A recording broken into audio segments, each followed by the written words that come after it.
The auction hall on Station Vara 9 smelled like metal and desperation. Hundreds of alien species filled the massive room, their voices creating a noise that echoed off the curved walls. Some had tentacles, others had scales, and a few floated in the air inside special containers. They were all here for the same reason. They wanted to buy things cheap and sell them for more money somewhere else. Hannah stood on the platform under bright lights that hurt her eyes. Her wrists were locked in metal cuffs that connected to a chain on the floor. She did not look down. She did not show fear. Even covered in dirt and wearing torn clothes, she stood straight like a soldier. The tattoo on her left arm was still visible. It showed a dragon wrapping around a sword. Everyone in the Eastern Fleet knew that symbol. It meant she had been one of the best. That was before the trial, before everything fell apart. The auctioneer was a Maruvian, a slug-like creature that spoke through a device attached to its body. Its skin was wet and purple, and it moved slowly across the stage. When it spoke, the translator made its voice sound bored. Next item. Human female. Former military. Age 32. Strong body. Good health. The Maruvian paused and made a sound like laughing. Criminal record includes destruction of property, resisting authority, and attacking coalition trade partners. The crowd responded immediately. Laughter rolled through the hall like a wave. A tall insect creature clicked its mandibles together in amusement. A group of reptilian aliens in the front row slapped their tails on the ground. One of them shouted something in a language the translator did not bother to convert. Other aliens joined in the mocking. Hannah kept her face empty. She had heard worse. Much worse. Starting bid is 50,000 credits, the auctioneer announced. Silence, not one hand raised. Not one paddle moved. The auctioneer's wet body shifted. 40,000 credits, more silence. Someone in the back made a rude sound. 30,000, nothing. The number kept dropping. 20,000. 10,000. 5,000. The laughter grew louder each time. Aliens were not just refusing to bid. They were enjoying watching a human warrior be worth nothing. Some took pictures with their devices. Others recorded videos to share with friends. A green-skinned female with 4 arms turned to her companion. Humans. They think they can enforce their primitive rules on everyone. This one destroyed an entire trading post because she did not like how business was done. Savages, her companion agreed. The coalition should never have let their kind join. They are too emotional, too violent. The auctioneer looked frustrated now. Its skin darkened to a deeper purple. 1,000 credits. Surely someone needs basic labor? A few aliens considered it. A mining company representative raised his paddle halfway, then lowered it. Too much risk. Humans with military training caused problems. Better to buy a simple worker from a more obedient species. 500 credits. The auctioneer was practically begging now. Station Vara 9 charged fees for every item that did not sell. If Hannah went back to holding, the Maruvian would lose money. 200 credits. Final offer before this lot goes to waste processing. Waste processing. That meant the prison colonies where workers died within months from radiation or toxic chemicals. The aliens knew it. Some looked pleased. A human terrorist deserved nothing better. Hannah felt something cold settle in her chest. She had made peace with death a long time ago. If this was how it ended, so be it. At least those children were safe. That was what mattered. She had seen the traders loading kids into cargo containers, drugging them, preparing to sell them across the galaxy. The trading post had to burn. She would make the same choice again. Going once, the auctioneer said. Hannah closed her eyes. She thought about her mother's garden back on Earth. The smell of roses. The way morning light came through the bamboo. Going twice, 200 credits. The voice came from the back of the hall. It was quiet but clear. Human. Hannah's eyes snapped open. The crowd turned, some standing on chairs or hovering higher to see. The laughter changed. It became sharper, more cruel. A human man walked down the center aisle. He was not tall or particularly strong-looking. His clothes were plain work coveralls, the kind worn by station maintenance crews. They were stained with dirt and something green. Plant matter, Hannah realized. His black hair was slightly messy and his face was calm. He did not look nervous or afraid. He just walked steadily toward the platform. The gardener? Someone shouted. The human who grows the weird plants? More laughter. This was even better than watching a warrior go to waste processing. This was entertainment. Taeyang reached the front and looked up at Hana. Their eyes met. His were dark brown, patient, and completely serious. He nodded once, a small movement that somehow felt like a promise. The auctioneer recovered from its surprise. "You wish to bid 200 credits for this lot?" "Yes," Taeyang said simply. "You understand she is a convicted criminal? Violent tendencies, high risk." "I understand." An alien with multiple eye stalks leaned over the railing. "Human, do you know who that is?" "That is the Dragon of the Eastern Fleet. She killed hundreds of our people." Taeyang looked at the alien calmly.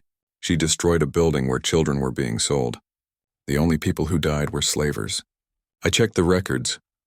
The alien's eye stalks pulled back in shock. Others started shouting. The auctioneer banged a metal rod on the podium to restore order. "Regardless of politics, a bid has been made. 200 credits. Do I hear 250? Silence. No one wanted to compete with the crazy human. Let him take the dangerous warrior. Let him learn what happened when you showed mercy to violent species. Going once. Going twice." The Maruvian looked around the hall one final time. "Sold to the human gardener for 200 credits. The crowd erupted in laughter and conversation. Aliens were already making bets on how long Taeyang would survive. Some gave him a week. Others said 3 days. A few thought Hana would kill him the moment they were alone. Taeyang walked up the steps to the platform. A security drone floated over and scanned his ID chip, confirming payment. 200 credits transferred from his account. The cuffs on Hana's wrist clicked open. She rubbed her wrists, watching him carefully. This made no sense. Gardeners did not buy warriors. Station workers did not spend their savings on criminals. There had to be a reason, a plan. Humans did not do things without wanting something in return. "Come on," Taeyang said quietly in Korean. "Let's go home." Hana blinked. She had not heard her native language spoken out loud in 2 years. The words felt strange and familiar at the same time. She followed him down the steps and through the crowd. Aliens moved aside, still laughing, still making comments. Taeyang ignored all of it. He walked with his hands in his pockets, completely relaxed, like he had just bought vegetables instead of a person. They left the auction hall and entered the station's main corridor. The artificial lights were softer here. The smell changed from metal to recycled air with a hint of something floral. Hana finally spoke. "Why?" Taeyang glanced at her. "Why what? Why did you buy me? What do you want?" He smiled slightly. "I want help with the pollination cycles. The bees are not doing well this season." Hana stopped walking. "You spent 200 credits on help with bees?" Taeyang stopped too and turned to face her. "I spent 200 credits because everyone deserves a chance to grow again. You protected children. That tells me who you are." He started walking again. "The bees are just a bonus." Hana stood in the corridor, confused and off balance for the first time in years. Then she hurried to catch up with the strange human gardener who had just changed her life for the price of a cheap meal. Hana expected chains. Maybe a locked room. Maybe threats about what would happen if she tried to escape. That was how ownership worked in the darker corners of the galaxy. She had seen it before. Instead, Taeyang led her through the station's lower levels to a section marked Hydroponics Bay 7. The door was plain metal with a small window. When it opened, Hana stopped breathing. Green. Everywhere was green. The bay was enormous, stretching at least 100 meters in every direction. The ceiling was transparent, showing the stars beyond. But Hana barely noticed the view. She was staring at the plants. Rows and rows of earth plants that she had not seen since leaving home. Bamboo grew in careful clusters. Cherry blossom trees stretched their branches toward the light. Rice paddies sat in shallow containers, the water reflecting the grow lights above. There were vegetables she recognized from her childhood: peppers, radishes, lettuce, herbs that made the air smell like her grandmother's. "Kitchen, this is impossible," she whispered. Taeyang walked between the rows, checking leaves and touching soil. It took 8 years to get the soil chemistry right. Station air is too dry, so I had to build humidity controls. The water here has different minerals than earth water, so every plant needed adaptation. He said it casually, like he was talking about simple work instead of a miracle. Hana followed him slowly. Her fingers brushed against bamboo stalks. They felt real, solid, alive. Taeyang stopped at a small building built into the side of the bay. It was simple: made from recycled station materials but clean. He pulled out a key card and handed it to her. This is your room. Bathroom is shared down that path. I wake up at 5 in the morning. Breakfast is at 6 if you want to join. If not, there is food in the storage unit. He pointed to different areas as he spoke. You can work if you want. You can rest if you need. You can leave if you choose. The contract says you belong to me, but I do not believe in owning people. Hana took the key card. Her hand shook slightly. What is the catch? No catch. Everyone wants something. Tae-yang looked at her with those calm eyes. I want you to heal. That is all.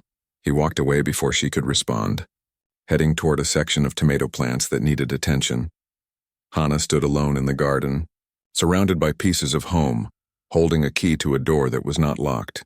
She did not understand. She did not trust it. But for the first time in 2 years, she felt something other than anger and shame. The first week was strange. Hana barely left her room except to eat. The space was tiny but private. It had a bed, a small desk, and a window that looked out at the rice paddies. She watched Tae-yang work from that window.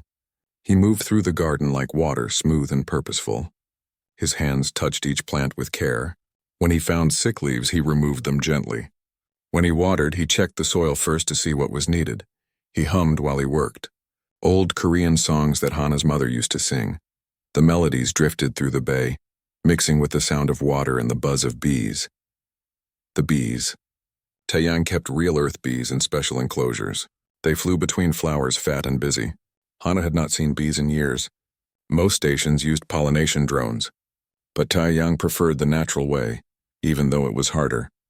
On the 8th day, Hana left her room early. She found Tae-yang already awake, mixing soil compounds. He looked up and smiled. Good morning. Breakfast will be ready in 20 minutes. Can I help? He blinked, surprised, then nodded. The orchids need watering. The cans are by the south wall. Hana found the watering cans and started working. It felt odd at first. Her hands were trained to hold weapons, not gardening tools. But there was something familiar about the discipline required. Each plant needed exactly the right amount of water. Too much and the roots rotted. Too little and they dried out. It required focus and attention to detail, skills she already had. Tae-yang watched her from the corner of his eye but said nothing. They ate breakfast together. Rice, kimchi, and vegetable soup. Simple food, but it tasted like home. Hana ate slowly, savoring each bite. Where did you learn to grow all this? She asked. Tae-yang sipped his tea. My family had a farm. Small place outside Seoul. I grew up working in fields. He smiled at some memory. When I came to the station, I missed it. The smell of dirt. The feeling of making things grow. So I started small. A few pots in my quarters. Then I requested permission to use an empty bay. The station agreed because fresh food is expensive to import. Now I supply 3 markets and 12 restaurants. You could charge more, Hana said. She had seen the prices at station markets. Fresh earth vegetables sold for 10 times what Tae-yang asked. I charge enough to maintain the gardens and pay for seeds. The rest does not matter. People need affordable food, especially families with children. There it was again. That simple kindness that Hana did not know how to process. Days became weeks. Hana worked more each day. Her body, trained for combat, adapted quickly to physical labor. She learned to prune, to transplant, to identify plant diseases. Tae-yang taught her patiently, never rushing, never criticizing when she made mistakes. Plants are honest, he told her one afternoon while they grafted fruit tree branches. They show you exactly what they need. Too much sun, they burn. Not enough water, they wilt. They do not lie or hide. If you pay attention, they teach you to be honest too. Hana thought about that while her hands worked. She had spent years hiding. Hiding her feelings during the trial. Hiding her fear in the prison transport. Hiding her pain during the auction. Plants could not hide. Maybe she was tired of hiding too. One evening after the grow lights dimmed to simulate night, Hana found Tae-yang sitting under a cherry blossom tree. He was drinking tea and looking at the stars through the transparent ceiling. Can I ask you something? Hana sat down beside him. Of course. Why did you really buy me? The truth. Tae-yang was quiet for a moment. I read about your case. The trial records are public. I know what those traitors were doing. I know you tried to report them through proper channels first. I know the coalition ignored you because the traitors had political connections. He looked at her. You did the right thing. You saved those kids. The galaxy punished you for it. That was not justice. Hana felt her throat tighten. I killed people. You killed slavers who were hurting children. There is a difference. The law did not think so. The law is not always right. Taeyang poured her tea. I am not a warrior. I cannot fight the way you did. But I can do this. I can give you a place to heal. I can show you that not everyone thinks you are a monster. Tears surprised Hana. They came suddenly, without permission. She had not cried since the sentencing. She had been hard and cold and angry for so long. But sitting under a cherry tree that should not exist, drinking tea with a man who spent his last credits to save her, something broke open inside. Taeyang did not tell her to stop. He did not look uncomfortable. He just sat beside her and waited while she cried for the first time in 2 years. When she finally stopped, he handed her a cloth to wipe her face. Thank you, she whispered. You are welcome. They sat together in comfortable silence. Around them, the garden breathed. Leaves rustled in the artificial breeze. Water dripped in the rice paddies. Somewhere in the darkness, crickets chirped. Taeyang had brought them from Earth too, he said, because a proper garden needed proper sounds. Hana realized something important. She was not a prisoner here. She was not a slave. She was not even really an employee. She was something she had not been in a very long time. She was home. 3 months passed in the garden. Hana's hands, once trained only for weapons, learned the gentler skills of nurturing life. Her shoulders, tight with old anger, slowly relaxed. She slept better. She smiled more. The garden was changing her the way Taeyang said it would. But peace never lasted long on Station Vara 9. The station existed in a gray zone of galactic law. It was far from coalition headquarters, close to several trade routes and perfect for business that preferred not to be watched too closely. 3 major criminal organizations fought for control of different sectors. The biggest was the Vreln Syndicate. The syndicate ran protection rackets, controlled shipping manifests, and took a cut from every business on the station. Most merchants paid without complaint. It was easier than fighting, safer than refusing. Taeyang had never paid. For years, the syndicate left him alone. A gardener was not worth the trouble. He made enough money to survive, but not enough to be interesting. His customers were families in small restaurants, not the wealthy elite. He was invisible. Then the station's population started growing. More workers arrived for the new construction projects. More families settled in the residential sections. Food prices went up. The cheap rations from the station commissary tasted like recycled plastic. People started coming to Hydroponics Bay 7, where fresh vegetables cost half of what the big markets charged.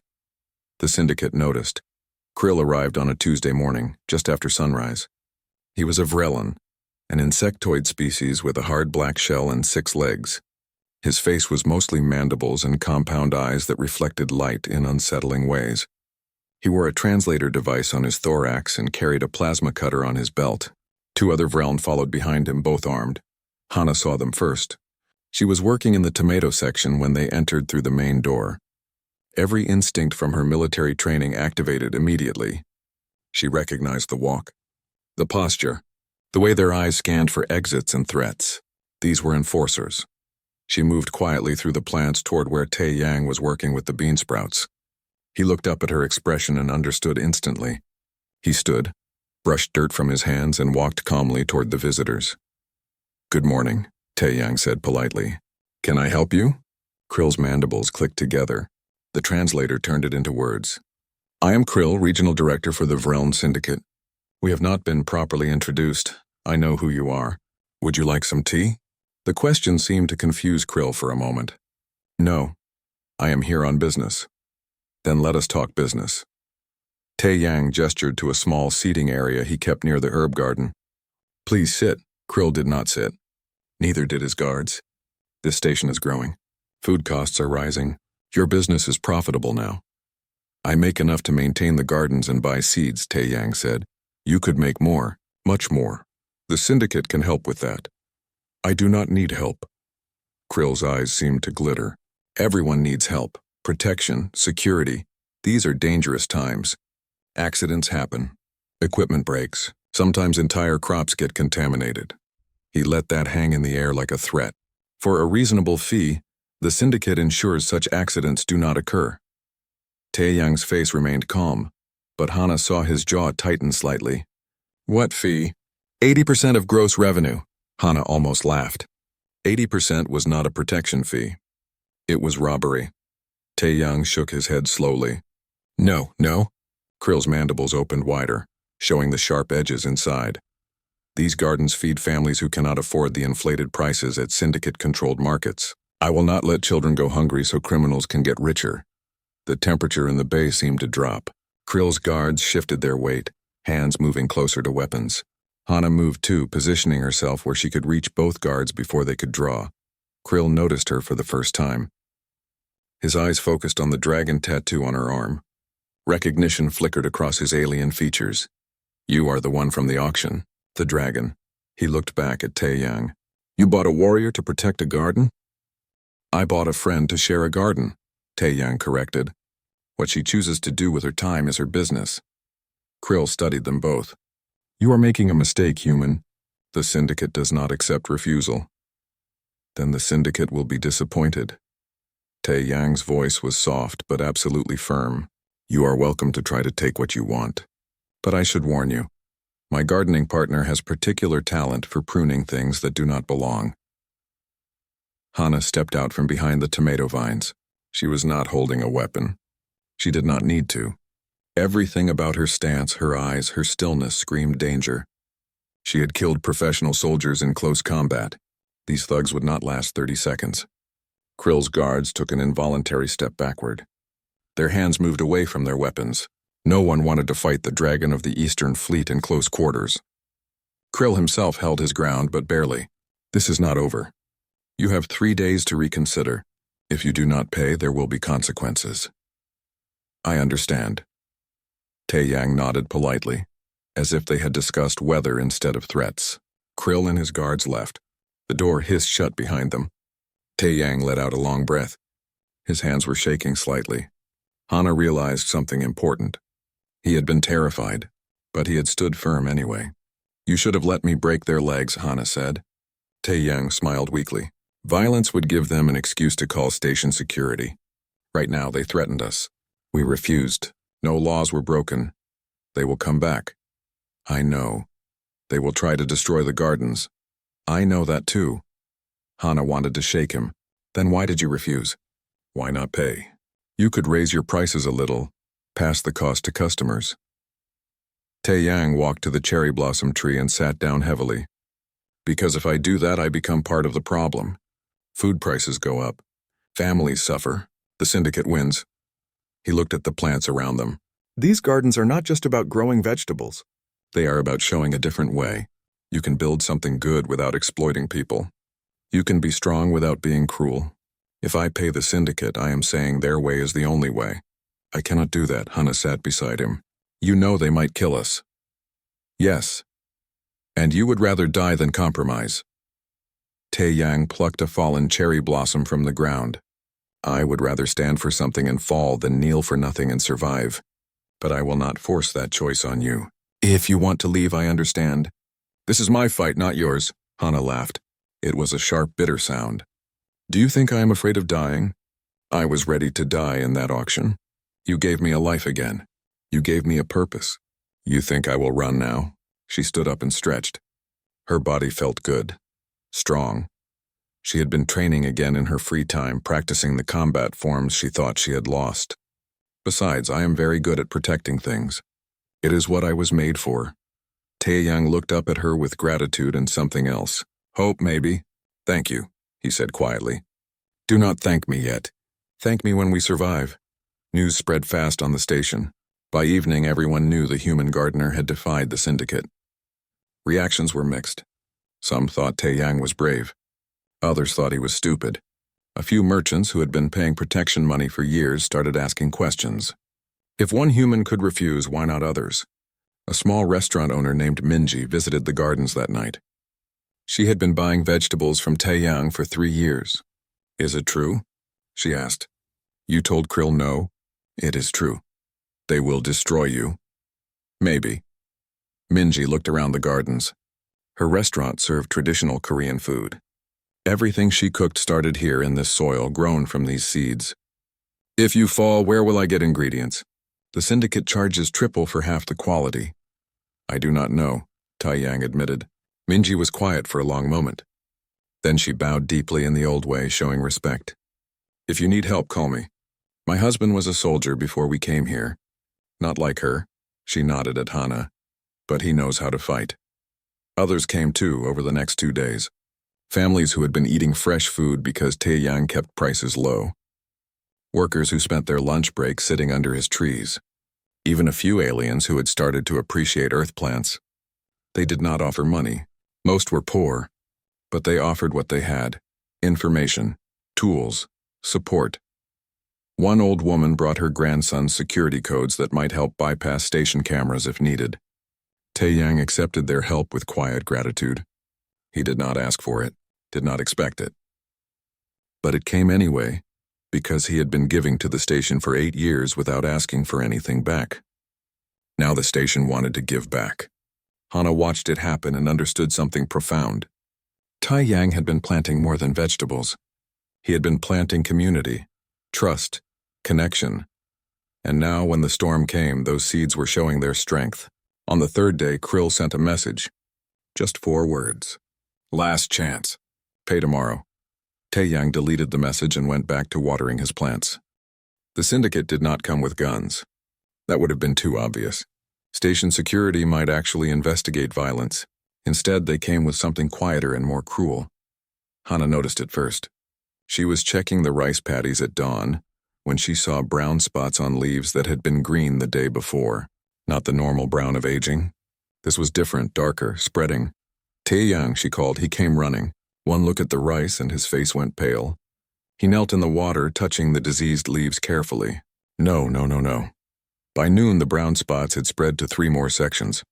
The tomatoes, the peppers, the bean sprouts. Taeyang worked frantically, testing soil samples, checking water chemistry, analyzing everything he could think of. Hana had never seen him move so fast or look so desperate. It is a blight, he finally said, his voice hollow. Genetically engineered. Designed to target earth plants specifically. The syndicate, Hana said. Yes. Taeyang sat back on his heels, staring at the dying plants. They released it into the water system. It is in everything now. The irrigation. The humidity controls. Even the soil has traces. Can you stop it? He shook his head slowly. Not without compounds I cannot afford. Not without equipment I do not have access to. Even if I had everything, it would take weeks. Maybe months. He touched a dying tomato plant like he was saying goodbye. They will all be dead in days. Hana wanted to break something. Wanted to storm the syndicate headquarters and tear Krill apart with her bare hands. But that would not save the gardens. That would not fix this.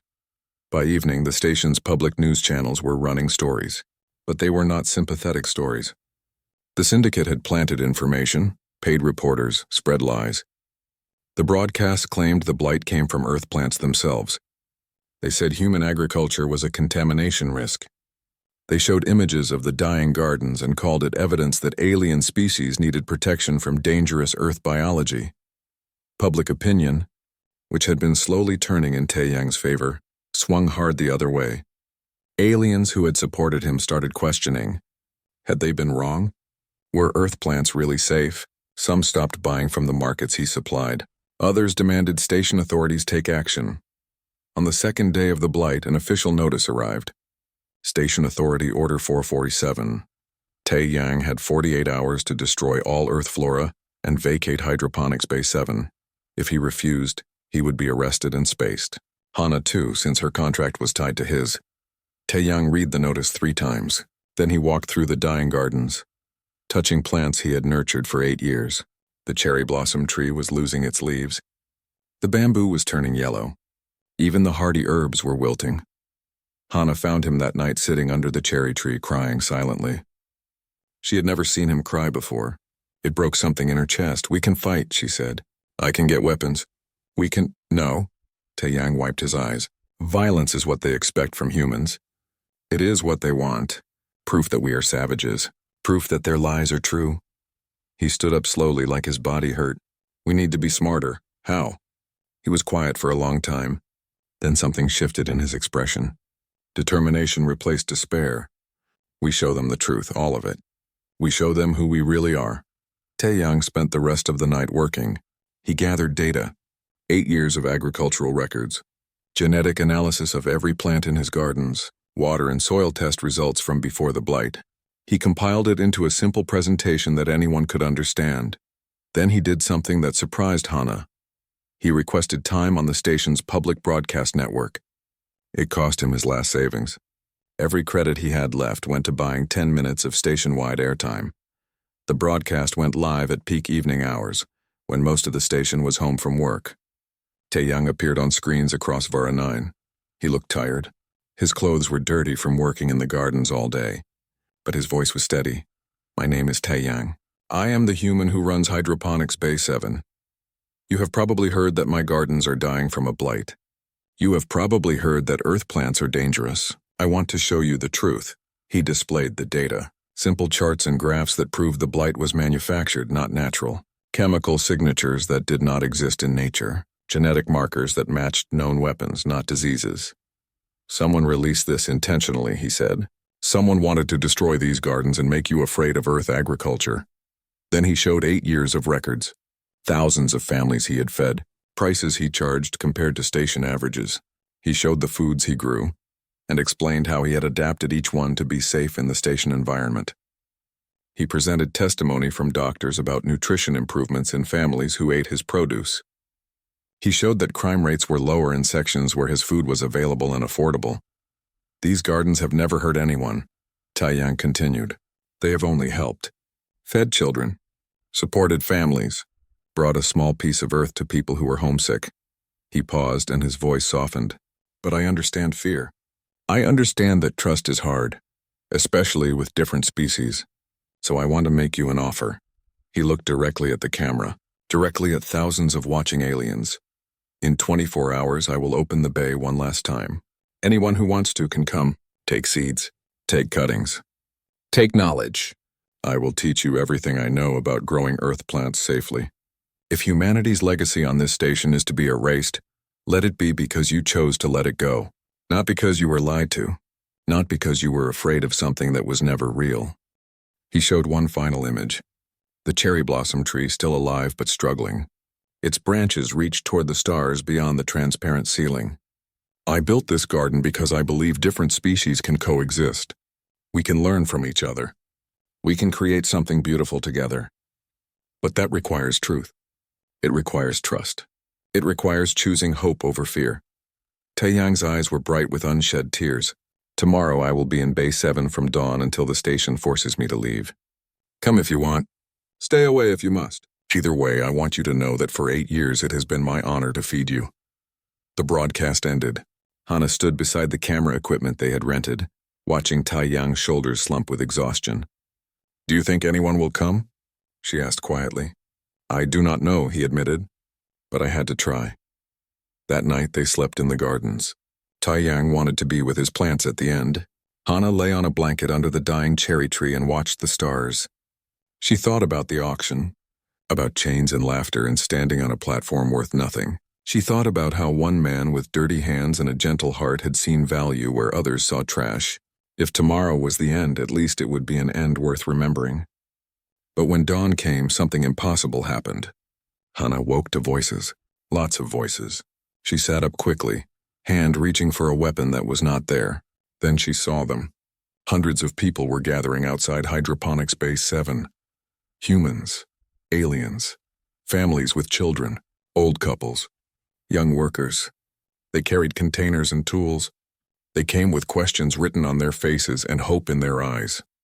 Taeyang stood at the entrance, frozen in shock. An alien mother pushed forward, holding her child's hand. "You fed my daughter when I lost my job last year. You did not ask for payment. You just gave us vegetables and said children should not be hungry." Her voice cracked. "Let us help you now." Others joined in. A construction worker, a teacher, a medical technician, merchants whose restaurants Taeyang supplied, families who spent weekend afternoons sitting under his trees because it reminded them of home. "We brought water purifiers," someone called out. "I have anti-contamination filters from the hospital," a doctor said. "My company makes genetic repair compounds," an alien engineer offered. "I brought samples. It is not much, but maybe it helps." More people came. More supplies arrived. And standing at the front of the crowd, unexpected and impossible, was a small alien child named Pyrrha. Her species was plant-based, her skin green and covered in patterns that looked like leaves. She approached Tae-yang shyly. "My biology teacher says my species can filter toxins through our bodies. We can clean contaminated water." She looked up at him with wide eyes. "You saved my family. You gave us food when others said we were too different, too strange. Let me save your family now." Tae-yang knelt down to her level. A tear rolled down his cheek. "Are you sure?" "It might be dangerous." Pyrrha nodded. "Gardens help each other grow. You taught me that." Hana watched people organize themselves. Someone was coordinating groups. Others were distributing supplies. It was chaos, but purposeful chaos. The community Tae-yang had fed for 8 years was feeding him back. And standing at the edge of the crowd, watching with cold calculation, was a woman in coalition military uniform. She wore the insignia of a commander. Her eyes met Hana's across the crowd, and something like recognition flickered there. The day was just beginning. The work began immediately. Tae-yang organized people into teams based on their skills. Doctors and scientists analyzed the blight compound looking for weaknesses. Engineers set up filtration systems. Strong workers hauled contaminated soil away and brought in clean material. Pyrrha and 3 other members of her species worked in rotation, filtering water through their bodies and purifying it at great personal cost. They turned pale and weak after each session, but they kept volunteering. Hana found her purpose too. She coordinated the effort with military precision. Years of commanding soldiers translated perfectly to managing civilians with a common goal. She established supply lines, scheduled rest periods, and made sure no one worked themselves to exhaustion. When arguments broke out about the best approach, her quiet authority settled disputes quickly. The bay transformed into organized chaos. Alien species who had never worked together before figured out how to communicate. A tentacled Quellan held tools for a 6-legged Vrax while they repaired irrigation systems. Human children ran messages between teams because they were small enough to squeeze through tight spaces. An elderly alien woman who could barely walk sat at a table, carefully sorting seeds into containers and labeling them in multiple languages. The coalition commander watched all of this from the entrance. She did not interfere. She did not help. She just observed with sharp, calculating eyes. By midday, they had made progress, not enough to save everything, but enough to give hope. The rice paddies were responding to treatment. The cherry blossom tree's leaves stopped falling, small victories that felt enormous. Then Krill arrived. He came with 20 armed Vreln enforcers. They pushed through the crowd roughly, mandibles clicking in anger. Krill's compound eyes fixed on Tae-yang. "This is illegal assembly," Krill announced. "Station Authority Order 447 requires immediate evacuation. You are all trespassing." Tae-yang stepped forward calmly. "These people are helping me comply with the order. We are removing contaminated material and preparing the bay for transfer to station control." It was technically true, clever enough to be legal. Krill's mandibles spread in what might have been a smile. "You think you are smart, human? You think this changes anything?" He gestured to his enforcers. "Clear them out. By force if necessary." The enforcers raised weapons. The crowd tensed. Children moved behind adults. Hana calculated distances and odds. She could take maybe 6 of them before the others fired. Not good enough. That will not be necessary.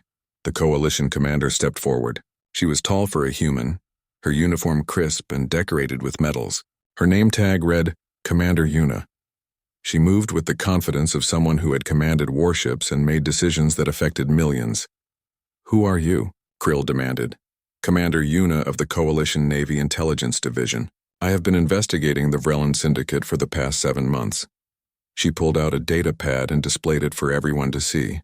"I have evidence of 247 counts of extortion, 68 counts of assault, 34 counts of murder, and 12 counts of biological terrorism." She looked at Krill. "That last one is new.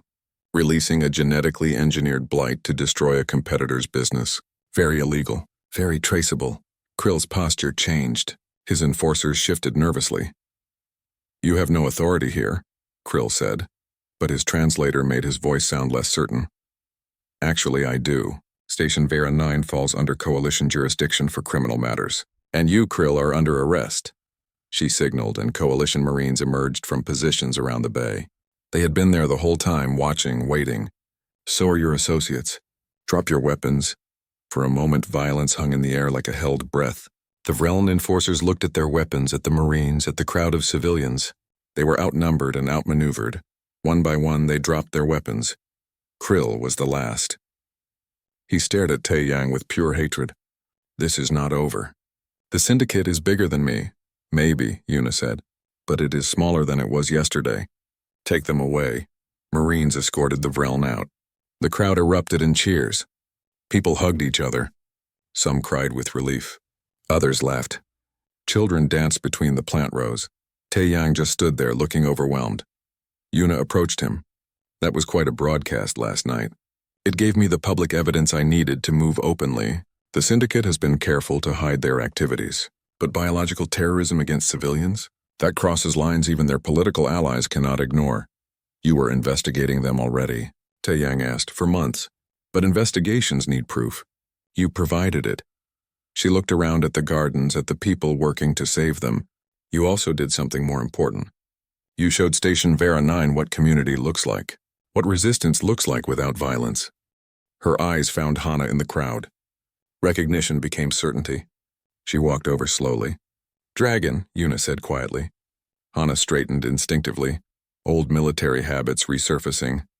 Commander, you were my combat instructor, 8th Tactical Division, before the incident. Hana remembered. A young officer, brilliant but unseasoned. Yuna had asked hard questions about following orders versus following conscience.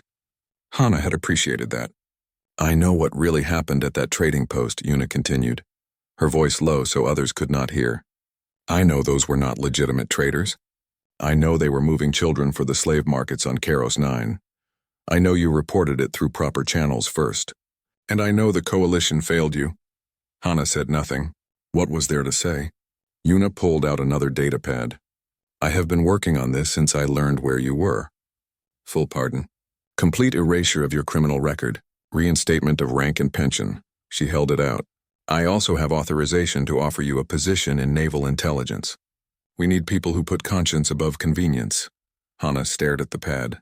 Everything she had lost. Everything that had been taken away. Given back with a simple signature. She looked at the gardens. At Tae-Yang directing people to the areas that needed the most help. At Pira, exhausted but still filtering water. At families working together to save something beautiful.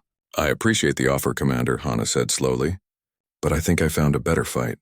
Yuna followed her gaze and smiled slightly. Protecting a garden instead of the galaxy? Protecting the idea that you can build something good without destroying things first. Protecting the belief that kindness is not weakness. That is worth fighting for, too. Yuna nodded with understanding.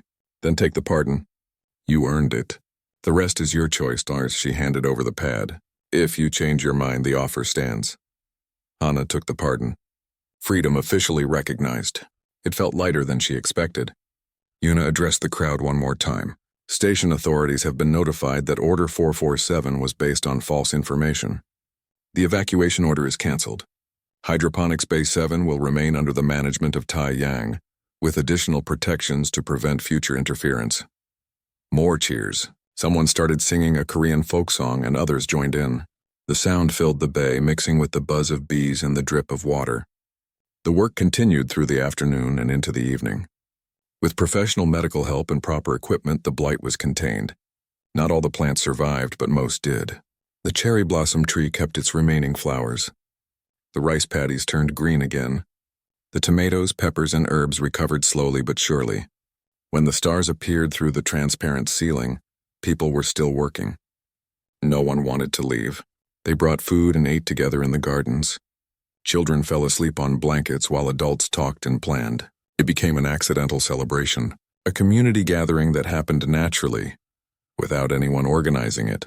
Tae-Yang found Hana sitting under the cherry blossom tree, right where he had found her crying months ago. You could have gone back, he said, sitting beside her. Could have returned to your old life. This is my life now, Hana replied. Besides, someone needs to make sure you do not give away all the vegetables again. Tae-Yang laughed. It was a good sound, free and genuine. The station council contacted me. They want to expand. Bays 8 through 12. They are providing funding and materials. They want us to design and manage them. Us? Of course, us. You think I can do this alone? He looked at her seriously. I need a partner. Someone who understands both protection and growth. Someone who knows that the strongest things are often the gentlest. Hana thought about that, about how she had spent years being a weapon, being feared, being used for violence, and how in a few months dirty hands and patient teaching had transformed her into something else, something better. What would we grow? She asked. Everything. Food for families, beauty for souls, hope for tomorrow. Taeyang pulled a seedling from his pocket, a tiny cherry blossom that had somehow survived the blight. We start small. We grow carefully. We share generously. Just like always, Hana took the seedling. Its roots were thin but strong. Its leaves were small but perfect. I accept your offer, she said. Partner. They shook hands formally, then laughed at the absurdity of it. Everything they had been through, and they were sealing their partnership with a handshake. Over the next weeks, the gardens expanded. Bays 8 through 12 were transformed one by one. Each had a different focus. Bay 8 specialized in medicinal herbs. Bay 9 grew fruits. Bay 10 focused on flowers and beauty. Bays 11 and 12 became experimental spaces where they tested new adaptation techniques. Hana discovered she had a talent for teaching. She started classes in the gardens. Not just combat training, though she offered that too, but also lessons about discipline, focus, and how military precision could be applied to peaceful purposes. Children and adults came to learn. Aliens who had never trusted humans before found themselves sitting in circles while Hana explained the philosophy of protection through growth. Taeyang expanded his seed exchange program. He connected with gardeners on other stations, sharing knowledge and biodiversity. Earth plants began appearing in dozens of locations across the sector. Each garden was a small act of defiance against those who said different species could not coexist peacefully. The syndicate fell apart over the following months. Without Krill's leadership and with coalition attention focused on their operations, the organization collapsed. Other criminals tried to fill the power vacuum, but the station had changed. Merchants refused to pay protection money. Communities organized mutual defense.